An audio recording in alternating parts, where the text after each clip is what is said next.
And what if Joseph had given in? What if, in that decisive moment, he had said yes instead of no? The story we know would have been completely different. But what's most intriguing is that, on the surface, it might have seemed like he had actually won. Maybe he would have remained in Potiphar's house. Maybe he would have gained more privileges. Maybe his life would have been more comfortable. After all, who would see? Who would judge? Isn't that exactly how many people think today? That certain small compromises don't really matter, that no one needs to know, that in the end, the only thing that matters is what you gain? But would that really be the case?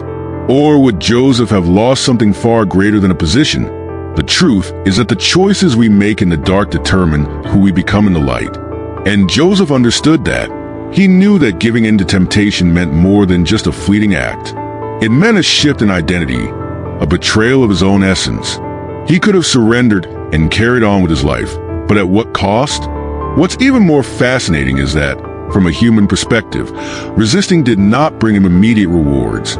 It brought prison, humiliation, and loss. But what if all of that was part of something greater? How many times do we avoid doing the right thing because we fear the consequences? How often do we trade an extraordinary future for a moment of fleeting pleasure? Joseph teaches us that the right path is not always the easiest one, but it is the only one that leads to true greatness. And this brings us to an essential question. How many people have lost their destiny because they gave in at a moment of weakness? Are you making choices that build your future, or ones that silently destroy it? Because in the end, the real question isn't just, what if Joseph had given in? The real question is, what if you give in? Joseph was no ordinary slave. Yes, he had been sold, betrayed, and torn from his homeland, but his spirit never bowed to defeat. Unlike many who would succumb to despair, he chose to turn his new environment into a field of learning. He observed, analyzed, and above all, delivered results. Potiphar, a perceptive man accustomed to leadership, quickly noticed that this young Hebrew was no ordinary servant. And when someone becomes essential, sooner or later, their rise becomes inevitable. After all, is there anything more valuable than trust? Over time, Joseph's influence grew. Potiphar's household thrived under his management. The accounts balanced, the business prospered, and the Egyptian master himself began to relax, leaving everything under the supervision of this exceptional servant. And here's an important detail. Competence does not go unnoticed. When someone masters their field, when they solve problems before they even arise, when they become indispensable, doors begin to open. But open doors also attract attention, and not all of it is admiration. And that is exactly what happened. Potiphar's wife began to notice Joseph in a different way. The same eyes that once saw a young man of unshakable faith and exceptional abilities now sought desire. It didn't take long for her advances to begin. And here lies the great question. When you grow, when your influence increases, new challenges arise. Joseph's rise was not just professional. It was also a test of character. How would he handle a kind of danger that could not be fought with planning or strategy? Imagine this. A young foreigner with no family nearby, living in a culture that was not his own, surrounded by temptations and opportunities to take advantage of the situation. Who could blame him if he gave in? How many times do people justify their failures by saying they were in a difficult situation, that they had no choice? But Joseph didn't see life that way. He understood that every decision carried weight, that every action had a consequence. And when the danger became persistent, he realized he needed more than intelligence. He needed courage. But courage for what? To resist? To flee? To confront it head-on? Each day, the situation grew more intense. Potiphar's wife's gaze was no longer discreet. Her words were no longer subtle. And Joseph knew he was dealing with a dangerous game. What would he do? Giving in would be the easiest path, but not the right one. But how long can someone resist a temptation that never goes away? How far can willpower sustain a daily battle against something that is always there, persistent, provoking, waiting for just a moment of weakness? Joseph did not face a single advance. It wasn't a fleeting glance, an innocent flirtation, or a misunderstanding. It was relentless. Day after day, Potiphar's wife devised ways to get closer, to break his resistance. She understood that desire often grows through repetition, that temptation doesn't need to be overwhelming at first. Sometimes, all it takes is constant proximity, a well-placed word, a compliment at just the right moment. And so, day after day, she cast her nets, waiting for the moment when Joseph, weary from resisting, would simply give in. But Joseph stood firm. He distanced himself, avoided situations that could encourage her advances, and doubled his vigilance. The problem is that no one can endure continuous attacks without feeling the weight of the battle. The mind tires, the body weakens, and internal arguments begin to emerge. After all, I'm young, I'm far from home, no one would know. What if I just pretended to be interested to avoid her wrath? This is the kind of reasoning that destroys even the strongest of men. Moral downfall never happens all at once, but through small concessions. One rationalization here, an innocent thought there, until the walls of integrity crack without notice. Now, imagine yourself in Joseph's place. He could have used his own story as an excuse. A young man sold into slavery, living far from the eyes of his people, with no hope of freedom. Who would judge him for seeking a moment of pleasure amidst his suffering? How many people justify their mistakes by pointing to their own pain? No one understands what I'm going through. I deserve a moment of relief. But Joseph didn't buy into that narrative. He knew that his life was not defined by what had been done to him, but by what he chose to do with himself. And the more he said no, the more determined she became. Joseph's refusal didn't just frustrate Potiphar's wife. It challenged her. How could a man reject someone like her? Her wounded pride mixed with desire, and what had once been subtle provocation became a full-on assault. Temptation was no longer just about desire. It had turned into a battle for power. She wanted to prove that she could bend him to her will. And Joseph? How much longer could he resist a trap that tightened around him with each passing day? Then came the decisive day, the moment when relentless temptation would escalate into something more. The day when Joseph would have nowhere left to run. The day when one wrong step could destroy everything he had built. And that day arrived. Now, imagine what was happening inside Joseph. On the outside, he was firm, resolute, unshakable. But on the inside, there was a storm raging. The temptation was not just physical.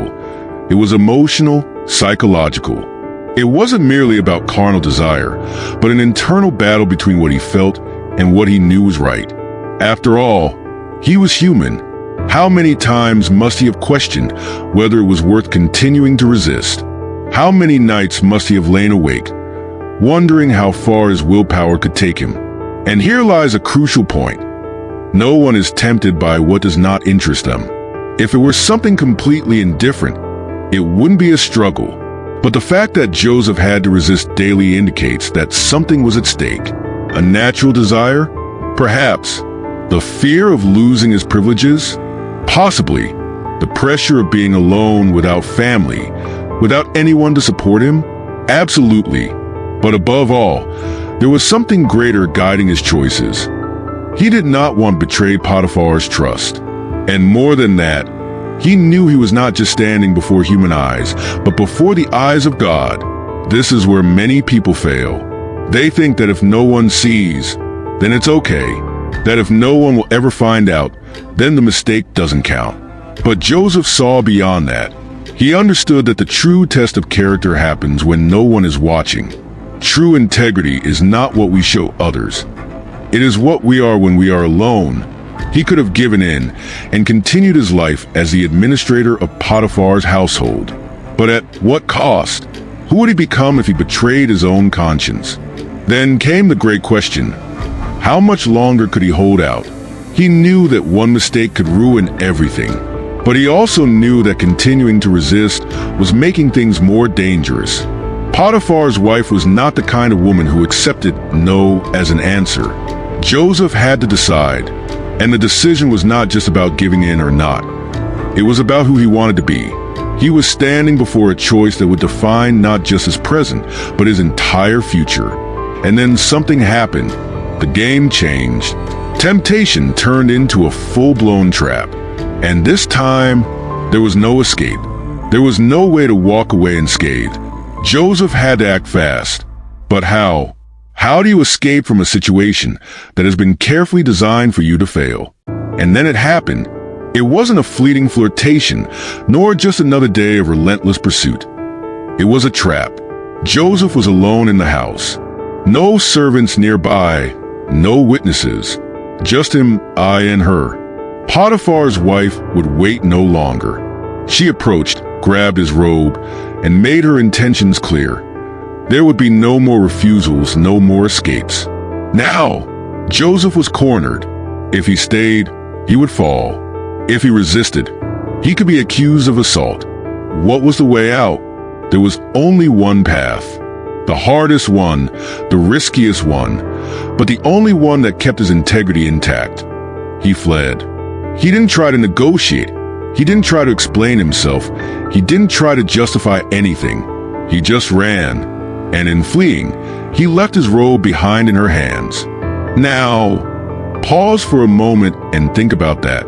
How many people have lost battles because they tried to argue with temptation when the only real answer should have been to run? The truth is, some situations are not meant to be confronted head-on. When it comes to something that could destroy your life, your character, your reputation, the best strategy is not to fight. It's to leave. But leaving comes at a price, and Joseph paid it. Potiphar's wife held onto his robe as evidence. If she couldn't have him, she would make him pay for rejecting her. The story was quickly twisted. Look, this Hebrew tried to attack me. Here's the proof. And so Joseph, who had done everything right, who had remained faithful, who had chosen integrity, was falsely accused. And how often does this happen?